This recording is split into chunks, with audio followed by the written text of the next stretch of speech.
على الطريق اللي نهايته بداية انطلاق ابدا الخيال يعيش جوه والقديم يجسده اللون ياخذ راحتي وارتاح من ضيق الخلق محتاج لي سجات عيد الراحة المستبعدة ياخذني التفكير لابعد مرحلة وابعد نطاق واعيش في غبار على الوقع ورحلة مجهدة انها يمر البال في ضيقه وهم من ما يطاق واميل للعزله واشوف ان الظروف معقده اصعب من شعور الفراق لا شعور الاشتياق هم من يطاول راعي الفرقه ونار موقده من يكثر التفكير في الدنيا ولهوات الفراق يمكن يبين الحزن في عينه ويجفى مرقده كافحت في الدنيا بعز وذقت شيء ما يذاق ما مرت الظروف الليالي باردة ومبردة بيني وبين العز واسلوم العرب عقد اتفاق رصيدي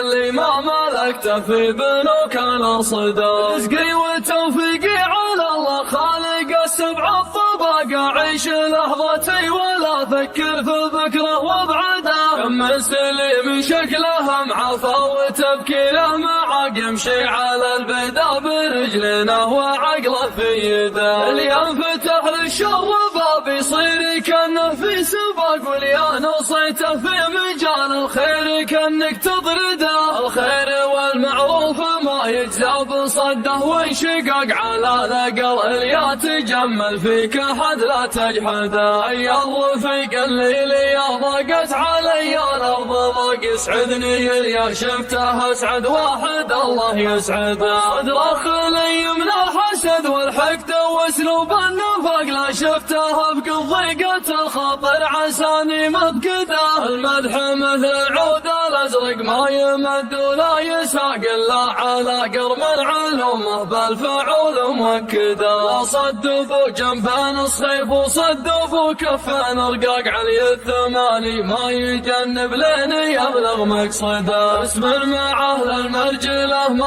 هو سريع نحترق يوم الاسامي بعضها بالانقلاب مهدده يكرم عن الهفات والزلات والهرجات دقاق لها نراس تعب الاجيال قبله وابعده يسعى لفعل الخير والمعروف والحق الحقاق من يحتزم في المحزم المليان يبشر بسعده يا علي بن عظاه فعولك تشرح صدور الضياق صبي من المسعود يقف كل ما حان وعده انت المشرف في الوطن والدبلوماسي في العراق وتبين في يوم يجف الدم وسط الورده اخوك يوسف ما ضرب الهينه ولا الفهاق هو مسندك في حزه الشدات وانت مسنده ازوات ثماله لغدا للخيل في الحرب اصطفاق يبقى يمعادي همه يونس على الكبد الهدى وس الرجال اللي لهم في سلم الطله وثاق يحكي به التاريخ